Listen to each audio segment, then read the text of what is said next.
Day 27 floor mill business. എറണാകുളത്ത് Kerala government സംഘടിപ്പിച്ച machinery എക്സ്പോയ്ക്ക് പോയപ്പോൾ പരിചയപ്പെട്ട ഒരു ടീമാണ് A to Z പാക്കേജിങ്. അപ്പോൾ അത് വിസിറ്റ് ചെയ്യാനായിട്ട് പോയതാണ്. അപ്പോൾ അവരുടെ ഒരുപാട് മോഡൽസ് നമുക്കവിടെ കാണാൻ പറ്റി. പൊടികളെല്ലാം പാക്ക് ചെയ്യാൻ പറ്റിയ വിവിധ തരത്തിലുള്ള മോഡൽസ് നമുക്ക് കാണാൻ പറ്റി. നമ്മൾ മെയിനായിട്ട് കാണാൻ പോയത് ഓൾറെഡി പ്രിൻ്റ് ചെയ്ത് വെച്ച പാക്കേജിങ് കവേഴ്സ് ഉണ്ടായിരുന്നു അവിടെ 2-3 ടൈപ്പ്. തുടക്കക്കാർക്ക് പ്രിൻ്റഡ് കവേഴ്സ് അടിക്കാനായിട്ട് കുറച്ച് ബുദ്ധിമുട്ടായിരിക്കും, അത്യാവശ്യം പൈസയുണ്ട്.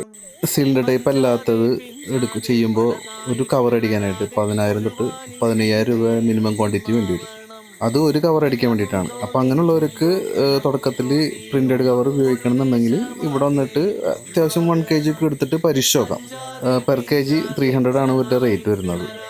അങ്ങനെ ഒരു 3-4 കവർ ഡിസൈൻ ഒരു അതിലുണ്ട്. അപ്പോൾ അത് നോക്കാനായിട്ടാണ് മെയിനായിട്ട് ഇവിടേക്ക് വന്നത്. അപ്പോൾ അതിൽ തന്നെ ഈ പ്രൈസൊക്കെ പ്രിൻ്റ് ചെയ്യണ ഈ മെഷീൻ ഞങ്ങൾ നോക്കിയിരുന്നു. പാക്കിംഗ് കവർ അല്ലാതെ നമുക്കവിടെ ഒരുപാട് ടൈപ്പ് ബോട്ടിൽസും അവൈലബിൾ ആണ്.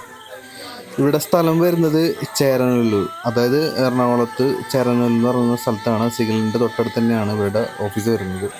അപ്പോൾ ആവശ്യമുള്ളവർക്ക് ഒന്നില്ലെങ്കിൽ അവരെ കോൺടാക്ട് ചെയ്യാം. കോൺടാക്ട് നമ്പർ ഞാൻ വീഡിയോയ്ക്ക് അവസാനം കൊടുത്തിട്ടുണ്ട്. ഞങ്ങളിതൊന്ന് ട്രൈ ചെയ്ത് നോക്കാൻ വേണ്ടിയിട്ട് ഈ ഓൾറെഡി പ്രിൻ്റ് ചെയ്ത് വെച്ച കവർ 2-3 kg കൊണ്ടുപോകുന്നുണ്ട്. ഒന്ന് ട്രൈ ചെയ്ത് നോക്കാൻ എങ്ങനെയുണ്ടെന്നൊന്ന് പരീക്ഷിക്കാൻ വേണ്ടിയിട്ട്. അപ്പോൾ നിങ്ങൾക്കും ഇതുപോലെ കുപ്പികളോ അതുപോലെ കവേഴ്സൊക്കെ ആവശ്യമുണ്ടെന്നുണ്ടെങ്കിൽ വേണമെങ്കിൽ ഒരു കോൺടാക്ട് ചെയ്താൽ മതി, അല്ലെങ്കിൽ ഒരു ഡയറക്റ്റ് ഒരു ഓഫീസിൽ വന്നാൽ മതി. ഓക്കെ, അപ്പോൾ മറ്റൊരു വീഡിയോയിൽ വീണ്ടും കാണാം. ബൈ.